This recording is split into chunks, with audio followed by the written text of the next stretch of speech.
सुरुवातीला वेबसाईट तुम्हाला सगळ्यांना माहिती आहे. आपली spreadaround.in ही वेबसाईट आहे. या वेबसाईटला जायचं आहे. वेबसाईटला गेल्यानंतर तुम्हाला पहिलं लॉगिनचं पेज येतं. ह्या लॉगिनच्या पेजवरती जायचंय.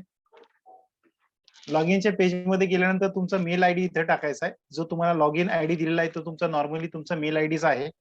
हा मेल आयडी इथे टाकायचा आहे. त्याच्यानंतर तुमचा पासवर्ड आहे. हा पासवर्ड इथं सेट टाकायचा आहे तुम्हाला. कीप मी लॉगिन याच्यावरती क्लिक करायचं आहे. हा, आणि लॉगिन असं करायचंय. लॉगिन झाल्यानंतर तुमचं लॉगिन सक्सेसफुल झालं.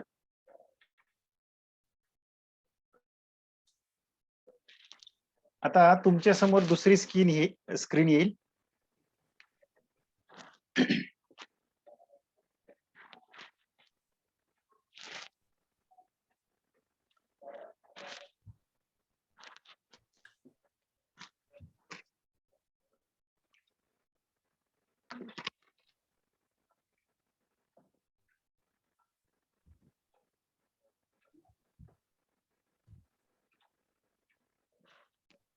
आता सगळ्यांनी फक्त काय करा, समजून घ्या.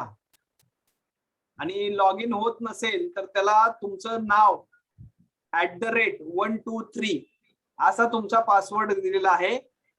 त्याच्यासाठी तुम्हाला तुमच्या नावाचं पहिलं अक्षर कॅपिटल करायचं आहे. आणि हे सगळं तुम्हाला तुमच्या व्हॉट्सअप वरती प्रसाद सरांनी पाठवलेलं आहे की तुमचा आयडी काय आहे आणि पासवर्ड काय आहे. आणि योगेश सर, याच्यामध्ये आपले जे व्हिडिओ आहेत तेही मला वाटतं तुम्ही सर्वांना पाठवले असतील की लॉग इन कसं करायचं, त्याच्यानंतर स्प्रेड अराउंड प्रो कसं वापरायचं. तो व्हिडिओ पण पाहणं खूप गरजेचं आहे. कारण एकदा डेमो दाखवला ते सगळ्याच गोष्टी आपल्या लक्षात राहणार नाहीत. नाही, खरं तर यासाठी तुम्ही काय करा, तुमचा व्हिडिओचा वापर करा. पीडीएफ दिलेली आहे त्या पीडीएफचा वापर करा. बरोबर, ठीक आहे. हा, आता याच्यामध्ये आपल्याला काही स्पेसिफिकेशन्स जे आहे ते आपल्याला जाणून घ्यायचे. तर पहिलं म्हणजे आपला डॅशबोर्ड आहे. डॅशबोर्ड मध्ये हे सगळे रिपोर्ट्स असतात. पहिलं आपण काय करूया, व्हॉट्सअप सेंड कसे करायचे त्याच्यावरती आपण पहिलं जाऊया.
इथं तुम्हाला माहिती आहे की आपल्याला काय करावं लागतं. आपल्याला जर नवीन अकाउंट ऍड करायचं असेल तर इथं आपल्याला प्लसचं साईन दिसतं. या प्लसच्या साईन वरती क्लिक करायचं असतं. त्याच्यानंतर आपल्या समोर एक क्यूआर कोड येतो. तो क्यूआर कोड आपल्याला स्कॅन करून घ्यायचा आहे पहिला. म्हणजे तो क्यूआर कोड तुम्ही स्कॅन केला की तुमचं अकाउंट इथं ऍड होणार आहे. ऍक्च्युली माझं अकाउंट मी ऑलरेडी ऍड केलेलं आहे. त्यामुळे क्यूआर कोड स्कॅन करण्याची आता मला इथं गरज नाहीये. त्यामुळे तुम्ही लक्षात ठेवा की इथं प्लस साईन वरती क्लिक करायचंय. प्लस साईन वरती क्लिक केल्यानंतर एक क्यूआर कोड येतो. हा क्यूआर कोड कसा स्कॅन करायचा, तर तुमचा जो मोबाईल आहे त्या मोबाईल मध्ये तुम्ही व्हॉट्सअप मध्ये गेले की वरती 3 डॉट्स असतात. त्या 3 डॉट वरती क्लिक करायचं. 3 नंबरला ऑप्शन असतं लिंक डिव्हाइसेस, याच्यावरती क्लिक करायचं. त्याच्यानंतर लिंक डिव्हाइसेस म्हणून अजून एक ग्रीन कलर मध्ये तुमच्या समोर ऑप्शन येतो. त्या ग्रीन कलर वरती तुम्ही क्लिक केलं की तुम्हाला तिथं क्यूआर कोड स्कॅनर ओपन होतो. तो स्कॅनर मधून तुम्हाला हा क्यूआर कोड समोरचा स्कॅन करायचा आहे. स्कॅन झाल्यानंतर तुमचा डीपी इथं दिसतो बघा. हा डीपी तुम्हाला इथं दिसतो. इथं स्प्रेड अराउंड म्हणून एक डीपी दिसतोय. याच्यावरती आपल्याला क्लिक करायचं आहे. याच्यावरती क्लिक केल्यानंतर आपल्या समोर हे वेगवेगळे ऑप्शन येत आहेत. याच्यामध्ये पहिला जो ऑप्शन आहे याला प्रोफाईल म्हणतात. प्रोफाईल म्हणजे तुमचा व्हॉट्सअपचे व्हर्जन तुम्ही वापरता ते कोणतं व्हर्जन आहे, त्याच्यानंतर तुमचा मोबाईल कुठला आहे, त्याच्यानंतर मोबाईल मध्ये कोणतं कंपनी आहे, या सगळ्या गोष्टी याच्यामध्ये सविस्तर दिलेल्या असतात. ओके, त्याच्यानंतर हे पुढचं जे ऑप्शन आहे, हे पुढचं ऑप्शन आहे चार्ट. ओके, एकच मिनिट हा, एकच मिनिट.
ओके,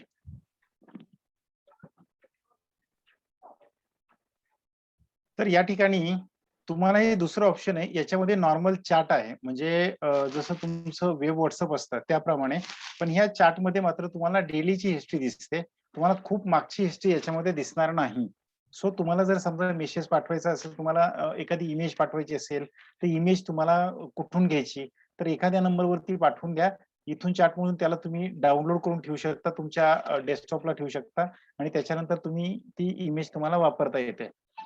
फॉर एक्झाम्पल याच्यामध्ये आपण जर चार्ट वरती क्लिक केलं तर तुम्हाला हा नॉर्मल चार्ट दिसतो. त्याच्यामध्ये एखादा आपण इमेजेस मी सेंड करून पाहतो, ठेवतो.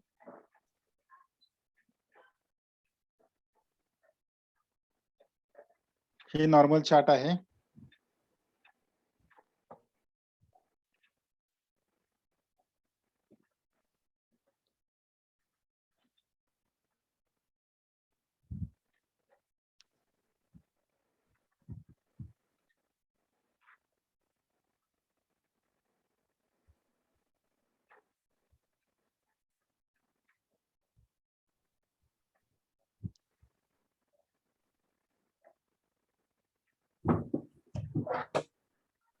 एक इमेज मी पाठवतोय, म्हणजे ती इमेज इथनं कशी घ्यायची ती तुमच्या लक्षात येईल.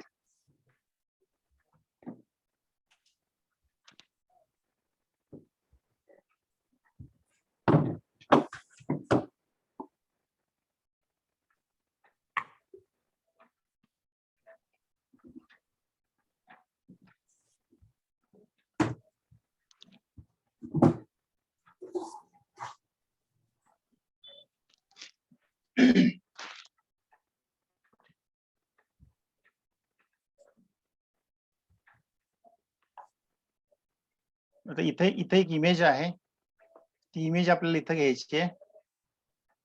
1 मिनिट.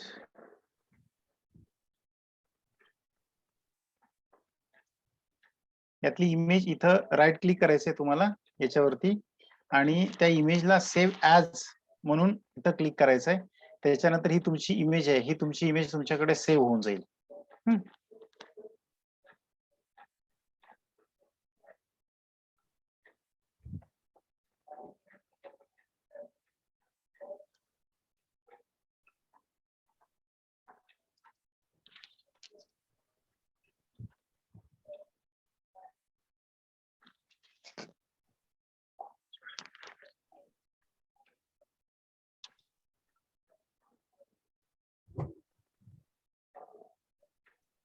आपण ही इमेज डेस्कटॉपला सेव्ह करूया. डाउनलोड पीएनजी म्हणून ही इमेज आपली डेस्कटॉपला सेव्ह होईल. हिला आपण सेव्ह बटन वरती क्लिक केलं की इमेज तुमची डेस्कटॉपला इथं सेव्ह झाली. ओके, आता आपल्याला हे पुढचे फीचर पाहिजे आहे. ऑटो रिस्पॉन्डर कशा पद्धतीने काम करतं. ऑटो रिस्पॉन्डर हे नॉर्मली कशासाठी असतं, जर आपल्याला लोकांचे जे काही मेसेजेस येतात, नॉर्मली प्रत्येक मेसेजला आपण जसा रिप्लाय देतो की welcome to Spread Around Pro, how can we help you, किंवा स्प्रेड अराउंड प्रो मध्ये तुमचं स्वागत आहे, मी तुमची कशी मदत करू शकतो, अशा प्रकारचे जे मेसेजेस असतात हे मेसेजेस तुम्ही इथं सेट करून ठेवू शकतात. आता हे मेसेजेस सेट करताना काय काय काळजी घ्यायची तुम्हाला. नॉर्मली काय होतं, आपण मेसेज सेट करून ठेवतो आणि तुमच्याकडे आलेल्या प्रत्येक मेसेजला मग हे रिप्लाय करतं. त्यामुळे याच्यामध्ये जे ऑप्शन्स आहेत हे ऑप्शन्स तुम्हाला केअरफुली पाहिजेत. पहिलं इमेज का टाकायचे असेल तर तुम्ही इमेज वगैरे टाकू शकता. इथं तुम्ही जसं आपण टाकू शकतो वेलकम टू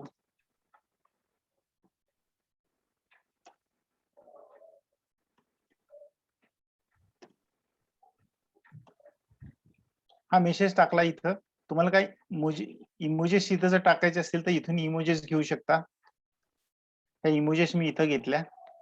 आता याच्यानंतर याला सेट करत असताना आपल्याला काय करायचंय, इथं त्याच्या काही सेटिंग्ज आहेत त्याच्यावरती लक्ष द्यायचंय. हा मेसेज किती मिनिटानंतर, याचा अर्थ असा होतो रिसबमिट मेसेज ओनली आफ्टर, म्हणजे जर 1 मिनिट ती इमेज तुम्ही पाहिली किंवा तो मेसेज तुम्ही पाहिला नाही किंवा त्याला तुम्ही काहीही रिप्लाय दिला नाही, तर ऑटो रिस्पॉन्डर हे ऑटोमॅटिक इथनं त्यांना मेसेज हा पाठवून देणार. ह्या इमेजेस किंवा ह्या जो ऑटो रिस्पॉन्डरचा टाइम आहे हे तुम्ही वाढवू शकता. 5 मिनिटं, 10 मिनिटं, 15 मिनिटं, 20 मिनिटं, जो काय असेल तर तुम्ही वाढवू शकता. पण मिनिमम 1 मिनिटं याचा टाइम शेड्यूल असतो. त्याच्यानंतर एक्सपेक्ट कॉन्टॅक्ट, म्हणजे अननोन लोकांनी आपल्याला जर मेसेजेस सेंड केले तर आपला हा मेसेज त्यांना जायला पाहिजे, welcome to Spread Around Pro. पण आपल्या घरच्यांनी, म्हणजे आपली पत्नी असेल किंवा आपला भाऊ असेल, आपली आई असेल, आपलं कोणी नातेवाईक असेल जवळचं, तर त्यांना हा मेसेज आपल्याला नाही पाठवायचा. तर आपण एक्सपेक्ट कॉन्टॅक्ट याच्यावरती क्लिक करायचं. तुमच्या समोर इथं एक यादी येईल, कोणत्या लोकांना तुम्हाला ह्या मेसेज पाठवायचा नाहीये त्याची यादी इथे येईल. त्या यादीवरती तुम्ही क्लिक करा आणि त्या लोकांना मेसेज तुमचा मग जाणार नाही.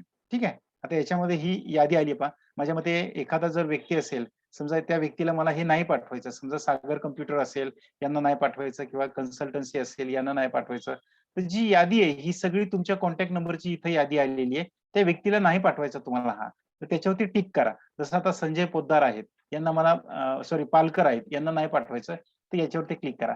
म्हणजे आता माझा मेसेज हा संजय पालकरला जाणार नाही. ठीक आहे. असे लिस्ट तुम्ही इथं सिलेक्ट करून ठेवू शकता. म्हणजे या लोकांचा काहीही मेसेज तुम्हाला आला तरी तुमचा ऑटो रिस्पॉन्डर त्याला रिप्लाय देणार नाही. ठीक आहे. तर हे जे आहेत ही अशा पद्धतीने तुम्हाला सेटिंग करायची असते आणि त्याच्यानंतर सबमिट वरती क्लिक करायचं असतं. सबमिट वरती क्लिक केल्यानंतर इथं आता कोणाचा काहीही मेसेज आला तरी हा ऑटो रिस्पॉन्डर त्यांना इकडनं प्रतिसाद देणार. जर 1 मिनिट मी तो मेसेज नाही पाहिला किंवा त्याला जर मी रिप्लाय नाही देऊ शकलो. ओके.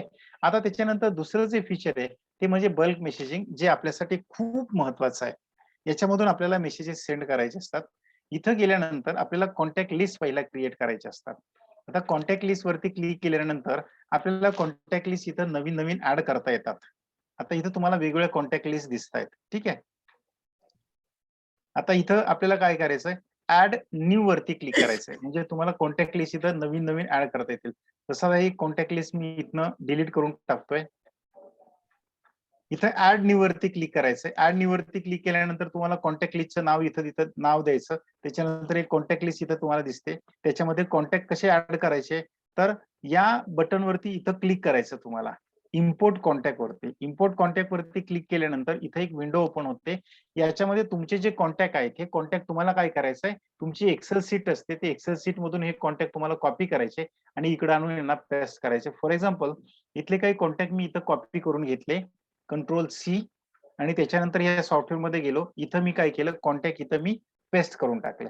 आता या प्रत्येक कॉन्टॅक्टला इथं 91 लावलेलं नाही आणि तुम्हाला सगळ्यांना सांगितलं की 91 लावणं कंपल्सरी आहे. म्हणून वरती आपल्याला इथं 9 वरती फक्त टिक करायचंय आणि त्याच्यानंतर याला सबमिट करायचंय. जर 91 याला असतील तर मात्र 9 वरती टिक तुम्हाला इथले काढावी लागणार आहे.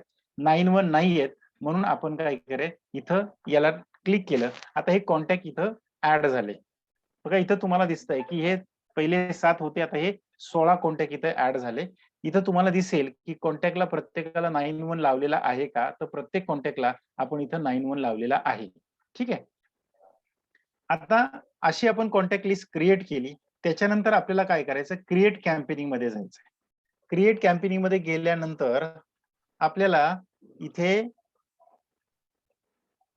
क्रिएट कॅम्पेनिंग मध्ये आपण गेलो. याच्यानंतर आपल्याला कॅम्पेनिंगचं नाव नाव द्यायचंय. इथं आपण समजा नाव दिलं डेमो. असं एक नाव दिलं मी. त्याच्यानंतर याच्यामधली कॉन्टॅक्ट लिस्ट सिलेक्ट करायची आहे मला. एक कॉन्टॅक्ट लिस्ट मी सिलेक्ट करतो. एबीसी म्हणून कॉन्टॅक्ट लिस्ट आहे माझ्याकडे, ज्याच्यामध्ये 2 नंबर्स आहेत. आता इथं मला जर एखादी इमेज टाकायची असेल, पहिलं म्हणजे इथं तुम्हाला इमेज 2 प्रकार असतात. एक फाईल मॅनेजर. फाईल मॅनेजर म्हणजे इथं हे फाईल मॅनेजर तेही मी तुम्हाला दाखवतो. आणि एक म्हणजे डायरेक्ट तुमच्या कॉम्प्युटरवरून तुम्हाला ती आपण जी इमेज आहे, ती इमेज डायरेक्ट इथून सिलेक्ट करू शकतो. जसं अपलोडवरती क्लिक केलं आपण. आता एक आपण इमेज घेतलेली होती. ती इमेज कुठं ठेवली होती? डेस्कटॉपला ठेवली होती. तर डेस्कटॉपची इमेज आपल्याला इथं सिलेक्ट करायची आहे. आपण डाउनलोड पीएनजी म्हणून एक इमेज होती. ती इमेज इथं आपण सेव्ह करून ठेवली होती. बरोबर आहे? डाउनलोड पीएनजी म्हणून ही इमेज आहे. ही इमेज आपण इथनं घेतली, इथं मी पेस्ट करून दिली.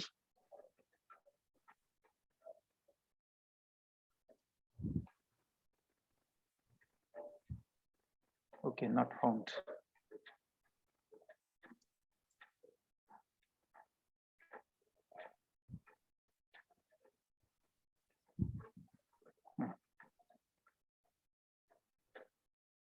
ही इमेज आहे, ही इमेज आपण इथे ऍड करून दिली.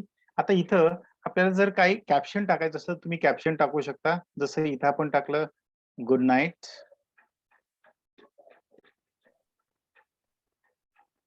आता हे कॅप्शन टाकण्यासाठी तुम्हाला काही म्हणजे लिमिटेशन नसतं.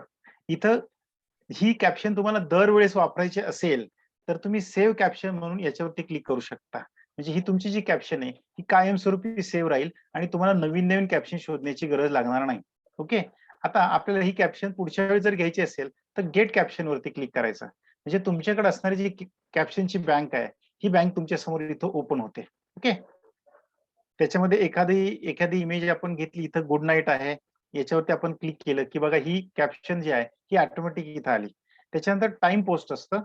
टाइम पोस्ट म्हणजे कधी हे कॅम्पेनिंग तुम्हाला चालू करायचं. उद्या सकाळी करायचंय, की आत्ता करायचं, की दुपारी करायचं, की कधी करायचंय, तर याच्यावरती क्लिक करायचं. याच्यावरती क्लिक केल्यानंतर तुम्हाला डेट दिसतात याच्यावरती. ती डेट सिलेक्ट करा.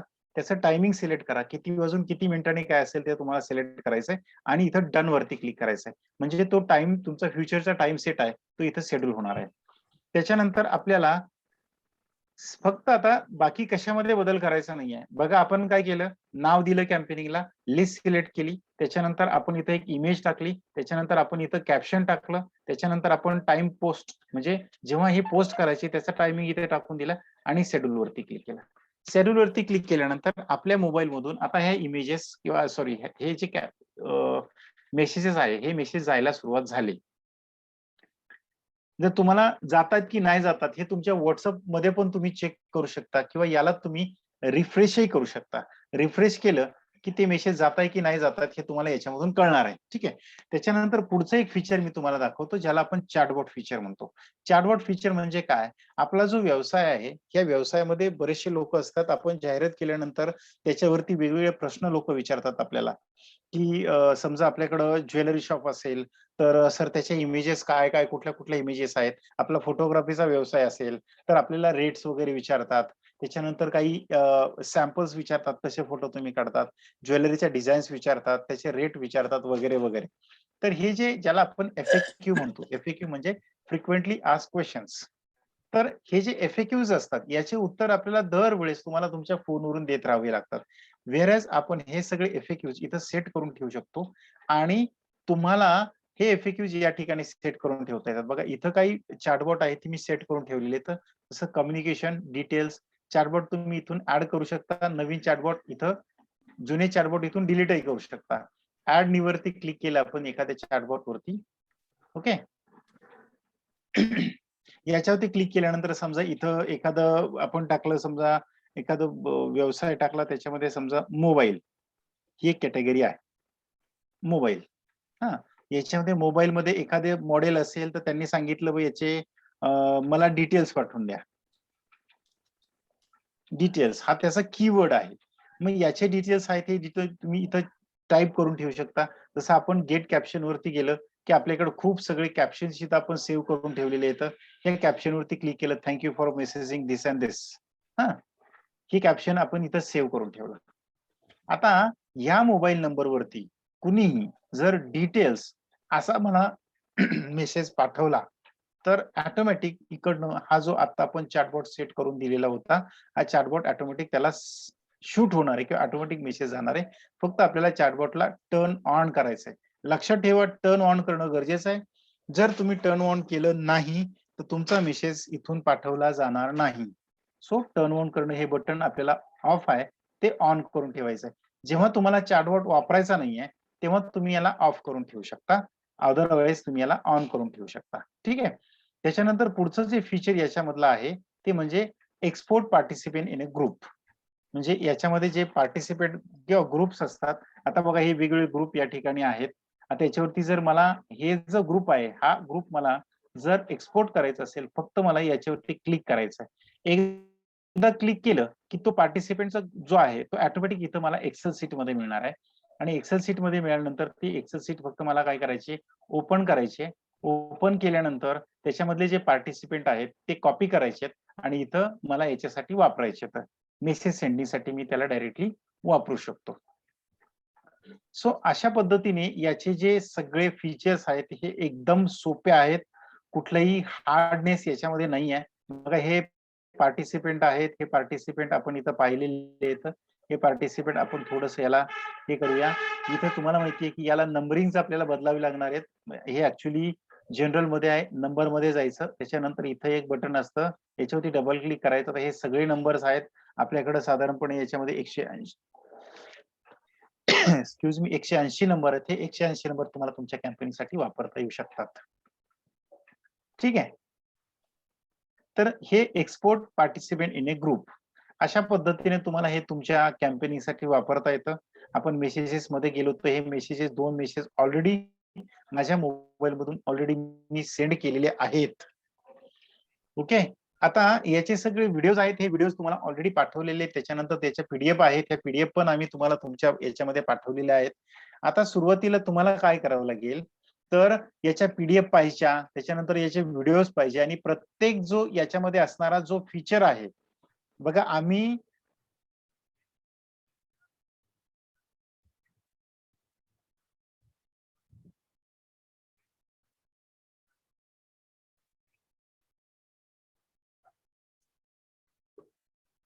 चॅटबॉट सारखं फीचर आहे, रोजचं तुमचं जे कम्युनिकेशन होतं हे कम्युनिकेशन कमी करणार आहे.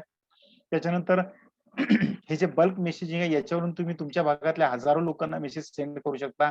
हे जे आपलं ऑटो रिस्पॉन्डर आहे याच्यामधून तुम्हाला ऑटो रिस्पॉन्डर म्हणजे वेलकम मेसेज वगैरे तुम्ही लोकांना पाठवू शकता, ज्याला इमिडिएट रिप्लाय आहे. सो हे फीचर्स तुम्ही त्याच्यामधले समजून घ्या आणि ते तुम्हाला वापरता आले पाहिजेत. यासाठी तुम्हाला याच्यावरती प्रॅक्टिस करावी लागेल. प्रॅक्टिस जर केली तर आपल्याला हे सगळे फीचर व्यवस्थितपणे वापरता येतील. आता हे झालं व्हॉट्सअप. त्याच्यानंतर दुसरं जे आहे याला अकाउंट मॅनेजर म्हणतात. अकाउंट मॅनेजर मध्ये कधी कधी असं होऊ शकतं की बाबा एक नंबर तुम्ही ऍड केलेला आहे, आता तो नंबर मला इथनं बंद करायचा आहे आणि दुसरा नंबर मला इथं वापरायला सुरुवात करायची आहे. तर जो इथं ऍड केलेला नंबर आहे तो तुम्ही त्याला डिलीट करू शकता आणि दुसऱ्या नंबरवरून तुम्ही व्हॉट्सअपचं कॅम्पेनिंग याच्यावरून करू शकता. ओके. तर हा नंबर डिलीट करून तुम्हाला नवीन नंबर इथं ऍड करता येऊ शकतो.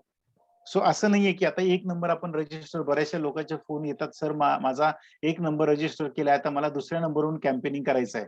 तर दुसऱ्या नंबरवरून कॅम्पेनिंग करण्यासाठी मला काय करावं लागेल? सर आपल्याला इथं नंबर जे आहेत नंबर शिफ्ट आपल्याला करता येतात. ठीक आहे. तर त्यासाठी समजा इथं बघा 4 नंबर आहेत माझ्याकडे. हा नंबर जर मला डिलीट करायचा असेल तर मी डिलीट बटनवरती क्लिक केलं की हा नंबर इथला ऑटोमॅटिक डिलीट होऊन जाणार इथून. ठीक आहे. हा नंबर आपण इथून डिलीट करून टाकला. असे नंबर तुम्ही इथून डिलीट करू शकता आणि नवीन नवीन नंबर आहेत ते तुम्हाला इथं ऍड करता येतील. नवीन नवीन म्हणजे एक नंबर तुम्हाला पहिला नंबर डिलीट करून टाकायचा, दुसरा नंबर तुम्हाला इथं ऍड करता येईल.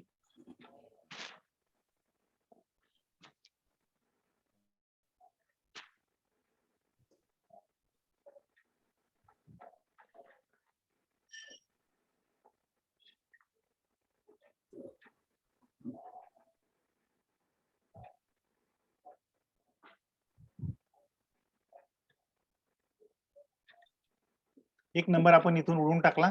त्याच्यानंतर हे फाईल मॅनेजर काय प्रकार असतो? फाईल मॅनेजर म्हणजे तुम्हाला प्रत्येक वेळेस इमेज व्हॉट्सअपला जा, ती डाउनलोड कर, त्याच्यानंतर ती डेस्कटॉपला सेव्ह कर वगैरे वगैरे.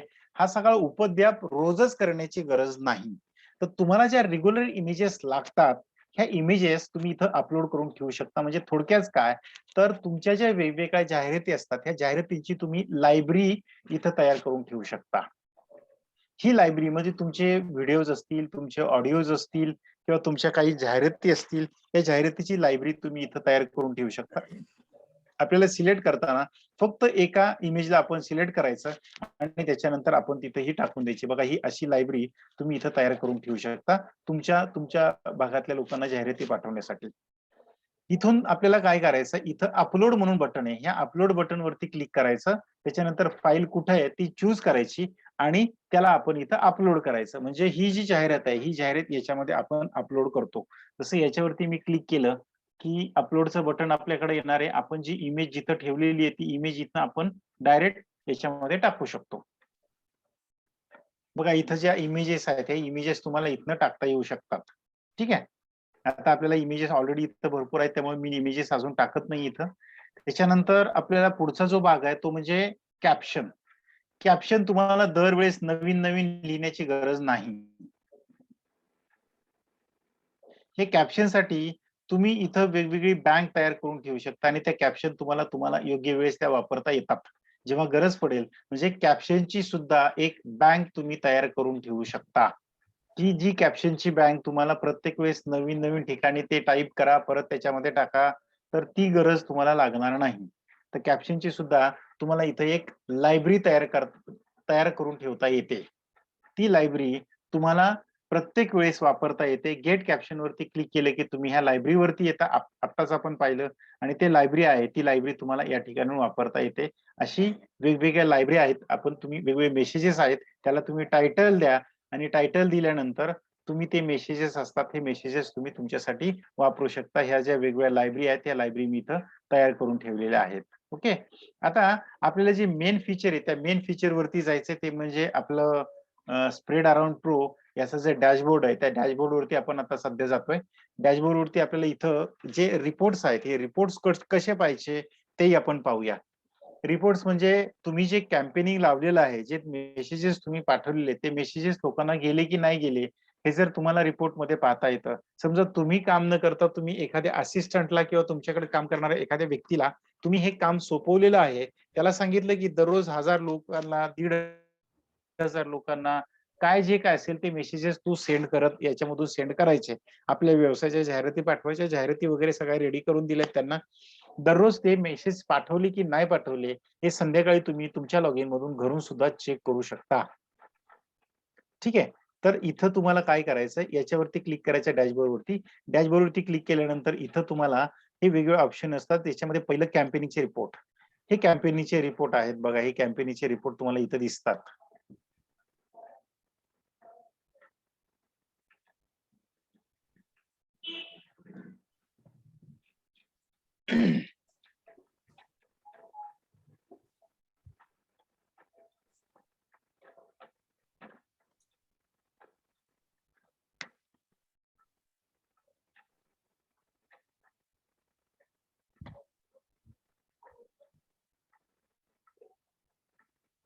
हे कॅम्पेनिंगचे रिपोर्ट आहेत.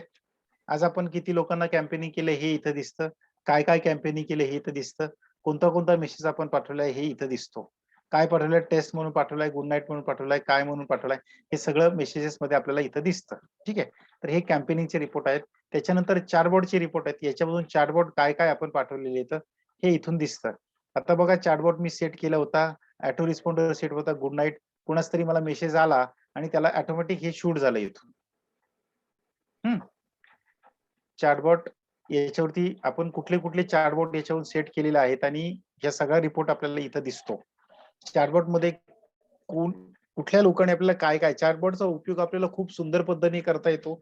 जसं मी म्हटलं की ज्वेलरीचं शॉप आहे आपलं आणि ज्वेलरीचे काही लोकांनी त्याचे डिझाईन्स मागितलेत, काही लोकांनी त्याचे रेट मागितले, तर तुम्हाला कळतं त्यांनी नेमका काय चॅटबॉट आपल्याला पाठवलेला आहे. म्हणजे त्याप्रमाणे त्या कस्टमरला आपण कॉल करू शकतो आणि आपल्या शॉपमध्ये किंवा आपल्या सर्व्हिसेससाठी आपण त्यांना कन्व्हिन्स करू शकतो, की सर तुम्ही रेट विचारले होते, तर तुमची किती इन्व्हेस्टमेंट करायची आहे सर? तुमची काय आहे? काय कशामध्ये इन्व्हेस्टमेंट करायची आहे तुम्हाला? कुठल्या गोल्डमध्ये इन्व्हेस्टमेंट करायची आहे सर तुम्हाला? किंवा आपलं जर कॉम्प्युटरचं दुकान असेल, तर सर ज्याने आपल्याला कॉन्फिगरेशन म्हणून रिप्लाय केलेला आहे, तर काय सर कुठला मॉडेल घ्यायचा आहे तुम्हाला? कुठला कॉम्प्युटर घ्यायचा आहे तुम्हाला? या पद्धतीने आपण चॅटबॉटचे रिपोर्ट तुम्हाला एक्सपोर्ट करून ठेवता येतात आणि तुमच्याकडे असणारे जे टेलिकॉलर्स आहे किंवा जे काय आहे त्या लोकांना तुम्हाला हे सगळं पाठवता येतं आणि त्याच्यावरती ते काम करू शकतात. तर अशा पद्धतीने हे सगळे रिपोर्ट्स आपण जनरेट करून ठेवू शकतो. याचे हे वेगवेगळे फीचर्स आहेत. हे फीचर्स मी तुम्हाला पटपट सांगितले कारण रोज मी याच्यामध्येच काम करतो. आणि ह्या सगळ्या गोष्टी मला खूप चांगल्या पद्धतीने जमतात कारण त्याच्यावरती माझी खूप प्रॅक्टिस झालेली आहे. अगदी अशीच तुमची सुद्धा प्रॅक्टिस होईल. पण सर्वात महत्त्वाची गोष्ट म्हणजे तुम्हाला ते वापरायला पाहिजे. जोपर्यंत तुम्ही याला वापरणार नाहीत, तोपर्यंत यातल्या ज्या प्रत्येक गोष्टी आहेत, ह्या प्रत्येक गोष्टी तुम्हाला समजणार नाहीत. म्हणून मी तुम्हाला प्रत्येकाला अगदी पर्सनल लेव्हलला रिक्वेस्ट करेल, की प्रत्येक गोष्टी व्यवस्थितपणे वापरा, त्याला समजून घ्या, म्हणजे ते तुम्हाला इफेक्टिव्हली वापरता येईल. तसंही मी तुम्हाला ऑलरेडी मागच्याही मीटिंगमध्ये सांगितलं, आज परत एकदा सांगतो, काही जर टेक्निकल अडचण असेल, तर मला कॉल करा. मी तुमची जी टेक्निकल अडचण आहे, ती टेक्निकल अडचण मी तुम्हाला सॉल्व्ह करून देईल. पण त्याच्यापूर्वी आपण स्वतः ती सॉल्व्ह करण्याचा प्रयत्न करूया. आपल्याकडे जे व्हिडिओज आहेत, खूप छान-छान व्हिडिओ आपण बनवले. प्रत्येक गोष्ट त्याच्यामध्ये आम्ही केअरफुली लक्षात ठेवून सगळ्या गोष्टी, बारीक-सारीक गोष्टी आम्ही त्या व्हिडिओमध्ये दिल्या आहेत. ती पी जी आहे, ज्याला आपण युजर मॅन्युअल होतो, हे युजर मॅन्युअलमध्ये अगदी स्क्रीनशॉट सहित तुम्हाला कुठं क्लिक करायचंय, कुठं क्लिक केल्यानंतर तुमच्यासमोर कोणता ऑप्शन येईल, या सगळ्या गोष्टी खूप छान पद्धतीने आपण त्याच्यामध्ये दिल्या आहेत. मला नाही वाटत, की जर तुम्ही ती पी-डी-एफ व्यवस्थितपणे वाचली, ती जर समजून घेतली, तर तुम्हाला वेगळ्या पद्धतीने काही करण्याची गरज पडेल. कारण पी ही 100% तुम्हाला प्रत्येक ऑप्शन समजून घेण्यासाठी मदत करणार आहे. एवढंच नाही तर मला वाटतं योगेश सरांनी आणि नितीश सरांनी आपण चर्चा केली होती, की पी आहे, त्या पी एक प्रिंटआउट काढा. कारण हा प्रिंट आउट आहे. प्रत्येक वेळेस ते मोबाईलमध्ये जा, त्याला स्क्रोल करा, खाली पहा, वर पहा. त्यापेक्षा जर प्रिंटआउट काढली तर अजून तुम्हाला सोपं जाईल आणि त्याच्यावरून ते तो वापरण्यासाठी तुम्हाला इझनेस येईल. हे फक्त एकदाच करायचंय तुम्हाला. एकदा तुम्हाला यातल्या सगळ्या गोष्टी व्यवस्थितपणे कळाल्या, की परत तुम्हाला काहीही करण्याची गरज नाही. It's very simple. हे काही खूप अवघड असतं, असं काही मुळीच नाहीये. हे सोपं असतं. पण टेक्नॉलॉजी आहे. तुम्ही जर घाबरत गेले, तुम्ही जर याला नाही वापरलं, "अरे बाबा, मी कॉम्प्युटर कधी वापरलाच नाही, मला ते जमतच नाही, मला ते येतच नाही."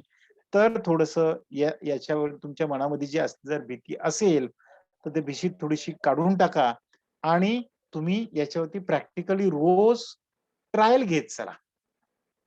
तुमच्या मित्राचे 10-20 लोकांचे नंबर घ्यायचे, त्यांना मेसेज करायला सांगायचा. ही ट्रायल घेतल्यानंतर मग तुम्ही मोठ्या कॅम्पेनिंगला जाऊ शकता. मला आपले जे पुण्यामधून एका सरांचा फोन आला होता. नवीनच त्यांनी सॉफ्टवेअर हे एनरोल केलं आणि त्यांनी ऑटो रिस्पॉन्डर सेट करून ठेवला, जसा आत्ता मी ठेवला होता तसा. आणि ऑटो रिस्पॉन्डरच्या बाकी सेटिंग केल्या नाही, फक्त मेसेज टाकून ठेवला त्यांनी आणि मेसेजही मोठा लांबलचक मेसेज टाकला आणि त्याच्यानंतर त्यांनी मला फोन केला, "हो सर, हे काय झालं? कोणाचाही मेसेज आला तरी माझा मेसेज त्यांना जातोय. कोणाचाही मेसेज आला, ग्रुपमध्ये मेसेज आला तरी माझा मेसेज त्यांना जातोय." सर म्हणले, "त्यांनी घाबरून काय केलं, ते त्यांच्या मित्राचे फोन आले, तुझा WhatsApp हॅक झालाय. कोणीतरी तुझा WhatsApp हॅक केलाय. ते पटपट ते बंद करून टाक सगळं." त्यांनी जेवढ्या ग्रुपमध्ये ते ॲड होते, त्या सगळ्या ग्रुपमधून ते सरळ लेफ्ट झाले. पूर्ण लेफ्ट झाले सगळ्या ग्रुपमधून. मला वाटतं कदाचित हे पार्टिसिपंट याच्यामध्ये असतील, त्यांचा अनुभव मी शेअर करतोय. सगळ्या ग्रुपमधून लेफ्ट झाले. त्यांनी फोन केला, "सर असा-असा खूप मोठा प्रॉब्लेम झालाय." सर म्हणलं, "काय केलं तुम्ही?" म्हणले, "काहीच नाही केलं मी." "मी काहीच नाही केलं सर," म्हणले, "ते ऑटोमॅटिक जातात." मग त्यांना मी जेव्हा पाहिलं व्यवस्थितपणे तेव्हा माझ्या लक्षात आलं, की सर तुम्ही ऑटो रिस्पॉन्डर सेट केलाय आणि याच्यामध्ये एक्सपेक्ट कॉन्टॅक्ट हे तुम्ही सेट केलेले नाहीयेत आणि त्याच्यामुळे प्रत्येक व्यक्तीला याच्यामधून मेसेज जातो. अशा सिच्युएशनमध्ये घाबरू नका. कारण ही काय आपली ट्रेन नाही किंवा विमान नाही. एखाद्याला धडकलं तर मोठा ॲक्सिडेंट होईल आणि त्याच्यामध्ये 4-2 लोकांचा मृत्यू होईल. काय फरक नाही पडत. फक्त आपल्याला ते शिकायचं आहे आणि शिकण्यासाठी बघा हे स्प्रेड अराउंड प्रो काही गोष्टी चुकल्या म्हणून काय तुमचं कॉम्प्युटर फोडून बाहेर थोडंच पडणार आहे. डोंट वरी. काही होणार नाही. आम्ही सगळे आहोत. तुम्ही हे शिकलं पाहिजे आणि ह्या सगळ्या गोष्टीवरती तुम्ही काम केलं पाहिजे. बाबा याच्यामध्ये ऑटो रिस्पॉन्डर कसं चालतं हे आपल्याला पाहायला पाहिजे. याच्यामध्ये चॅटबॉट फीचर कसं चालतं मला पाहायला पाहिजे. फाईल मॅनेजरमध्ये काय आहे? त्याच्यानंतर हे कॅप्शनमध्ये काय दिलेलं असतं. ह्या सगळ्या गोष्टी प्रॉपरली तुम्ही शिका. तुम्ही शिकला तर तुमच्याकडे असणारे जे असिस्टंट आहे त्या असिस्टंटला व्यवस्थितपणे तुम्ही एक्सप्लेन करू शकता. मला वाटतं टेक्निकल भाग हा सगळा बहुतेक मी याच्यामध्ये घेतलेला आहे. थोडासा फास्ट झालाय, नो प्रॉब्लेम. कारण याच्यामध्ये बऱ्याचशा गोष्टी आहेत. मी किती वेळ सांगितलं तरी तुमच्या लक्षात येणार नाहीत. तुम्हाला ते शिकायला पाहिजे. ठीक आहे. बाकी काही टेक्निकल अडचण असेल तर मामुनी सर मला वाटतं आपण आता विचारून घेऊया. स्क्रीन शेअरिंग आहे. हे स्क्रीन शेअरिंग आता मी बंद केलंय. ठीक आहे. Okay okay. बाकी टेक्निकल धन्यवाद. सगळ्यांना अनम्यूट करा आणि टेक्निकल काय अडचण असेल तर पटपट पटपट विचारा म्हणा. ठीक आहे. चॅट मध्ये काही लोकांनी टाकलेलं आहे